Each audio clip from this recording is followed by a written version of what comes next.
এখানে একটা বৃত্ত দেওয়া আছে যেটার কেন্দ্র হচ্ছে সি অ্যান্ড দুই পাশে দুইটা প্রান্তবিন্দু দেওয়া আছে। এ বিন্দুর স্থানাঙ্ক -1,5, বি বিন্দুর স্থানাঙ্ক আমরা দেখতে পাচ্ছি 6,-2। তাহলে বলা হচ্ছে এই বৃত্তটা এক্স অক্ষতে যেই খণ্ডিত অংশ করেছে সেই খণ্ডিত অংশের মান কত।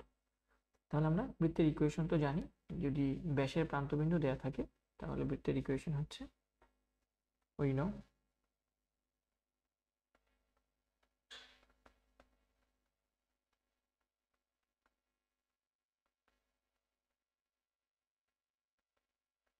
Equal to 0। তাহলে এখানে x1 এর মান হচ্ছে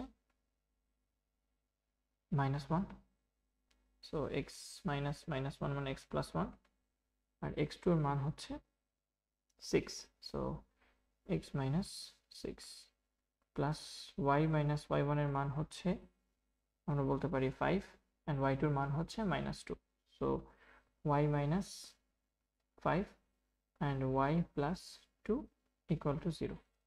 এটাকে একটু সাজিয়ে লিখি। সো এটা আসতেছে x² তারপর হচ্ছে -6x প্লাস x, সো একবারে আচ্ছা লিখে ফেলি x² -6x প্লাস x -6, এটা হচ্ছে y² plus 2y -5y -10 equal to 0।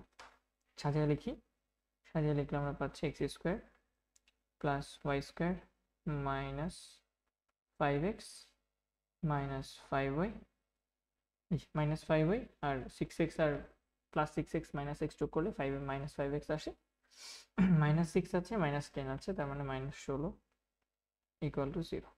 এটা হচ্ছে আমাদের সেই কাঙ্ক্ষিত বা এই সি কেন্দ্র বিশিষ্ট বৃত্তের ইকুয়েশন। এবং আমরা জানি আমাদের যে জেনারেল ইকুয়েশন আছে সেই জেনারেল ইকুয়েশনের সাথে যদি কম্পেয়ার করি,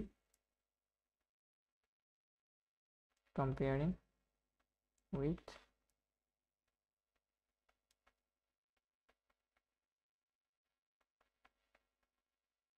প্লাস সি ইকুয়াল টু 0, আমরা পাচ্ছি জি এর মান, এখানে জি এর মান 2g, এক্স এর সহগ 2g এবং এখানে এক্স এর সহগ 5, সো আমরা বলতে পারি জি এর মান হচ্ছে -5/2 অ্যান্ড এফ এর মান বলা যায় y এর সহগ 2f, এখানে y এর সহগ -5, সো এফ এর মান আমাদের -5/2 অ্যান্ড সি হচ্ছে কনস্ট্যান্ট, সি এর মান হচ্ছে -16, সি এর মান হচ্ছে -16।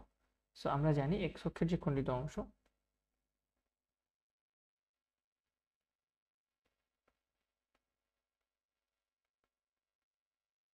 ফর্মুলা হচ্ছে 2√d² - c। জি এর মান -5/2, সো -5/2 হোল স্কোয়ার, 16 সি এর মান হচ্ছে -16, সো +16 হয়ে যাবে। এটা করলে 2√, এটা হচ্ছে আমরা বলতে পারি 25, 25 আর নিচে হচ্ছে 4 + 16, এবং এটাকে যদি আমরা লসাগু করার চেষ্টা করি আমরা পাচ্ছি নিচে তুমি লসাগু করে দাও, নিচে লসাগু করে দিলে 4 আসে, আর উপরে যদি আমরা লসাগু করার চেষ্টা করি এটা হবে 25, অ্যান্ড 4 × 16 হচ্ছে আমরা জানি 48, 4 × 16 হচ্ছে 64, রাইট? 16 দুগুণে 32, সো 32 দুগুণে 64, 64। সো এটাকে কাটাকাটি করলে কি আসবে, নিচে হচ্ছে বাইরে হচ্ছে 2